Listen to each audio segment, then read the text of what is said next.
taking care of your mind. Social media is crazy. Negative people will literally poison your mind. And when I think of taking care of your mind, I think of building mental fortitude and focus, consuming, being more intentional about what you consume, stimulating your creativity, engaging in introspection, so journaling, reflecting, that kind of activity, and also just getting people out of your head. And so I read this blog by Omar Itani that talks about our minds. He refers to our minds as mental gardens, and with planting and gardening, there might be weeds, or there will be weeds. And he says you can't really remove all the weeds, but what you can do is reduce the weeds, and that's so true.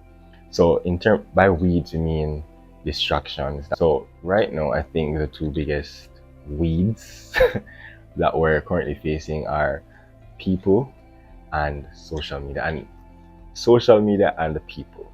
Yeah. So with social media, we're in this content consumption cycle. I'm gonna call it CCC, and I'm gonna trademark that, CCC. Yeah, but with the content consumption, we're obsessing over people's life, and we're watching what everybody else is doing, and we're listening to what everybody else is saying, and it causes a lot of us to feel inadequate. It causes a lot of us to feel insecure.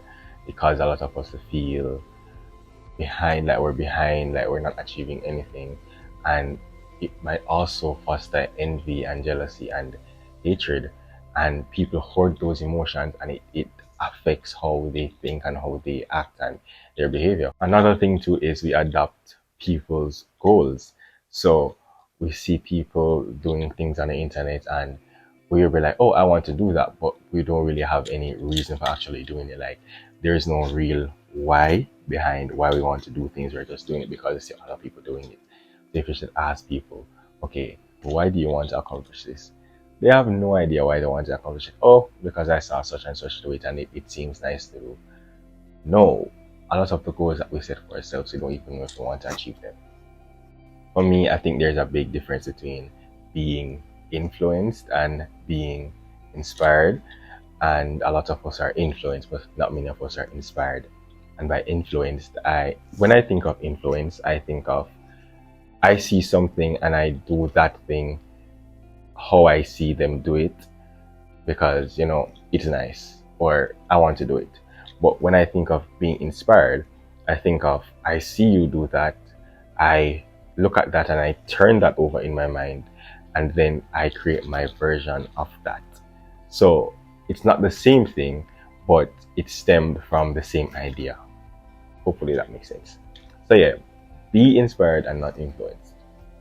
The next thing is the people that we're around, people that are in our immediate surroundings. Doubtful people, negative people, people that are always complaining, people that always feel like they're the victim.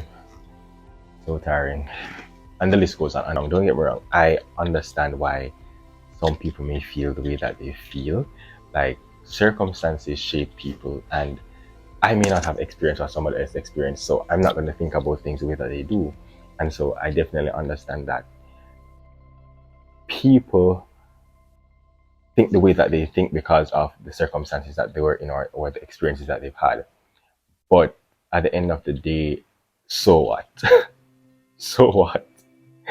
When you're at a certain age, or you've reached a certain level of maturity, you start to choose, or you have the ability to choose what you consume, how you think, you have the ability to change your perspective after being informed.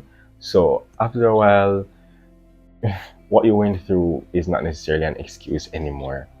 If you continue to hang around these people who are always complaining, or always doubtful, or negative all the time, you'll begin to internalize all these feelings and these habits that they have and characteristics, and then you become one of those persons, unless you have the mental resolve to not be one of those persons. And not many of us have the mental resolve because we're not taking care of our minds. So Jim Rohn says that you have to stand guard at the door of your mind.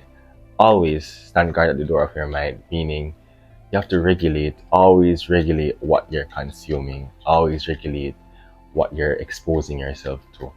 Another thing is my principal, or past principal, used to always say, surround yourself with people and things that are good for you. You can't be around negative people and expect to be a positive person. I don't think that it works that way. You have to change the people that you're around. You have to change the things that you interact with and engage with. You have to create an environment for yourself where you're able to thrive mentally. You can't just sit in the negative environment and expect that you're gonna always feel positive. It doesn't work that way. And there are obvious limitations to this thing about cultivating your space and ensuring that your environment is conducive to growth. So people that go to school or you go to work or even at home, you might have negative or toxic people in your home, and so you're not really capable of choosing who you're around. But every chance you get, ensure that you take the time to take care of your mind. So how do you actually take care of your mind? It's as simple as regulating what you consume whenever you consume and being more intentional about the things and the people that you engage with. It's as simple as that. We go outside and touch some grass. Okay. Touch some grass, read a book, write a book, read poetry, write poetry, read short stories. Instead of consuming so much, go and create stuff. Many of us have skills and abilities that we're just sitting down and wasting away because we're so engrossed in other people's life. I think as people, it's our duty to nurture those skills and abilities that we have. You don't have to share it with the world. If you're able to write, you just write a poem.